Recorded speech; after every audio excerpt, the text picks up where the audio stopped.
Una noticia que es motivo de orgullo seguramente para todos los argentinos, pero de una forma muy especial también para los riocuartenses.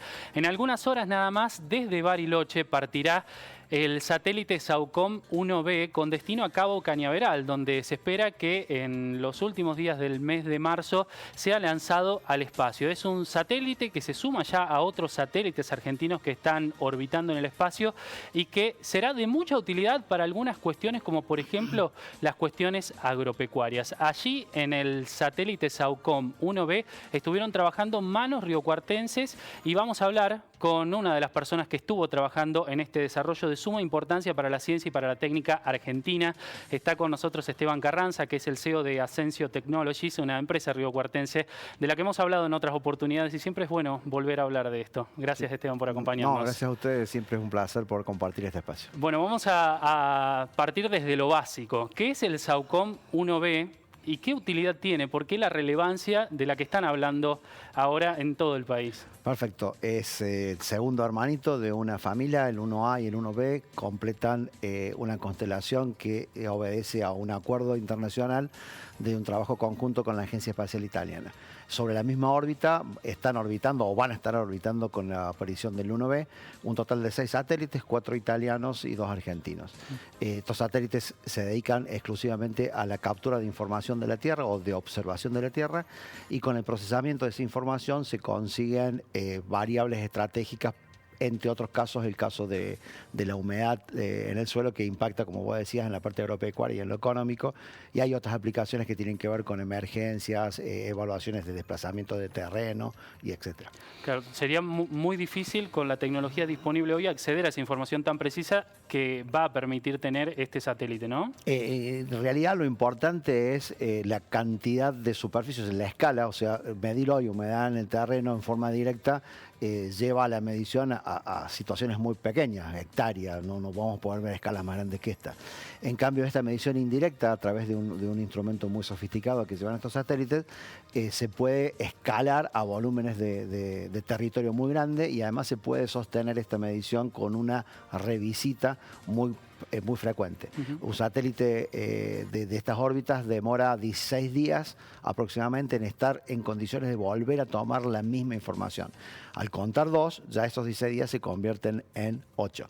De manera tal que cada 8 días aproximadamente se va a poder renovar la lectura de esta variable, y lo que insisto es la escala global que tiene esta lectura. Claro, porque es algo que el satélite no va a estar orbitando solo para registrar la información argentina, sino que va a registrar información global y va a permitir que distintos actores del mundo puedan acceder a esa misma información. Exacto. Cuando uno publica, o sea, cuando organismos como la CONAVE publica el acceso a esta información, lo que inmediatamente sucede es que aparecen grupos de investigación y grupos que generan aplicaciones de impacto directo a la población de todo el mundo que requieren el acceso a esta información. En la época, por ejemplo, del SACD, que tenía un instrumento similar, solo que destinado a medir salinidad en el mar, el grupo la comunidad de investigaciones que se hacían sobre estas mediciones eran entre 4.000 y 5.000 centros distribuidos en todo el mundo que requerían y accedían a esta información.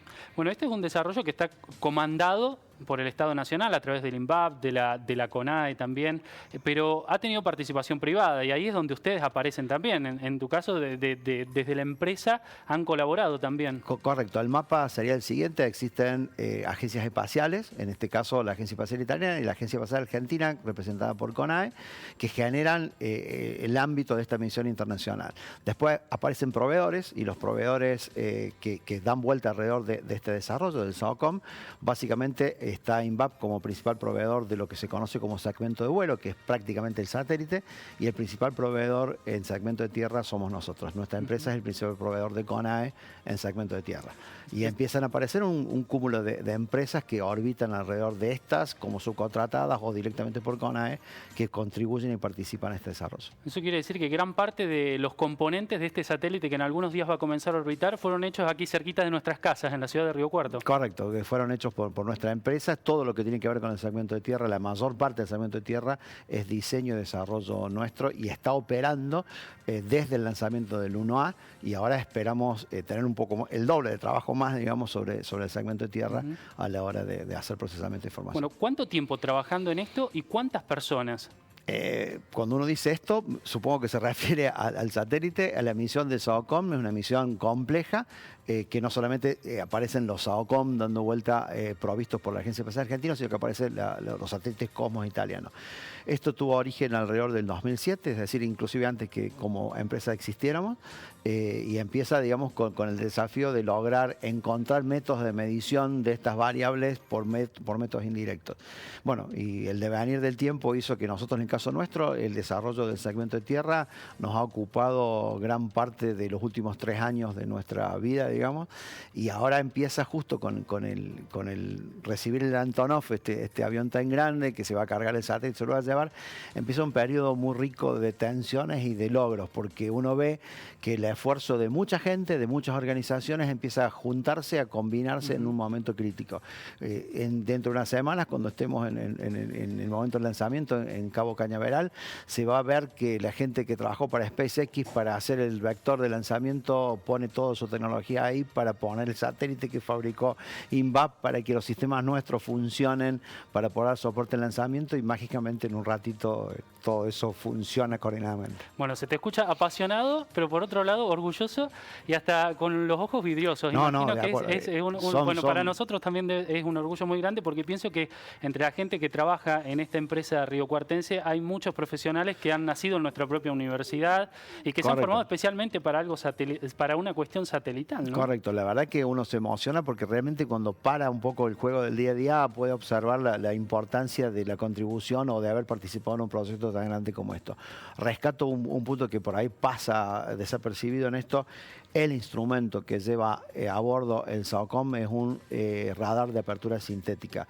Tecnológicamente es algo muy, muy complejo y fue absolutamente diseñado y desarrollado en Argentina. Mucho tuvo que ver con AE, mucho tuvieron que ver otras empresas, parte contribuimos nosotros en algunos aspectos, pero lo importante es que hay un logro científico de primer nivel en esto. ¿Y cuántos países en el mundo hoy tienen la capacidad de construir satélites como estos? Satélites como estos, no pocos, no muchos, vamos a decirlo bien, no muchos, somos muy pocas las naciones que tienen acceso a esto. Ya si uno mira específicamente la tecnología de radar aplicado a este tipo de actividades, aún menos, digamos, se cuenta con los dedos en las manos, como en su momento el lanzamiento del ARSAT nos puso en la nómina de solo 9 países que lo habían logrado. Esto nos debe poner una nómina tan selecta como esa, digamos, y la verdad que claramente muestra que hay que mantener en el tiempo este tipo de proyectos, hay que tener muy claros los objetivos y tratar de que todos los esfuerzos se columnen a estos objetivos concretos. Bueno, en los últimos años había habido muchos cuestionamientos, o al menos se había planteado la duda acerca de la discontinuidad de algunos de estos proyectos satelitales o una inversión menor en los proyectos.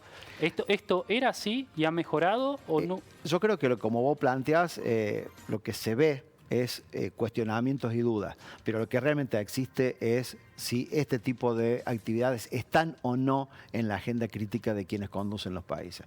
Concretamente en los últimos años, claramente la ciencia y la tecnología argentina no formaba parte de esta agenda, y al no estar, obviamente no tenía ningún tipo de prioridad, y por eso las discusiones que se daban respecto al abandono de proyectos, a la suspensión de proyectos e inclusive al desempeño de algunas actividades con poca dotación profesional.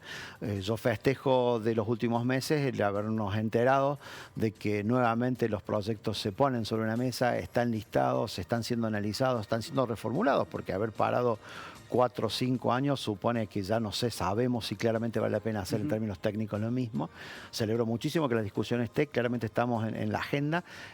Voy a estar mucho más contento cuando haya concreciones respecto a hechos concretos que ya están apareciendo, y también celebro muchísimo de que algunos puestos y cargos de decisión en términos de tecnología argentina están siendo ocupados por gente que conoce y ha sido capacitada por esto.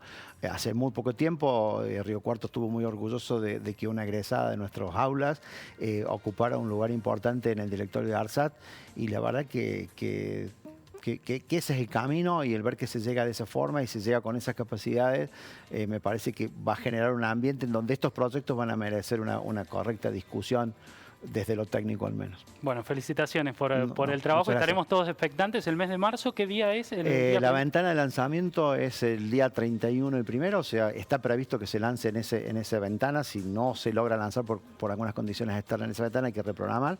Así que bueno, vamos a estar en Cabo Cañaveral mirando esto y tratando de representar a Río Cuarto de alguna manera. Así es, orgulloso porque una parte de Río Cuarto va a estar orbitando, ¿no? De acuerdo, exactamente. Gracias, Esteban. Gracias, Martín, un placer. Muchas gracias.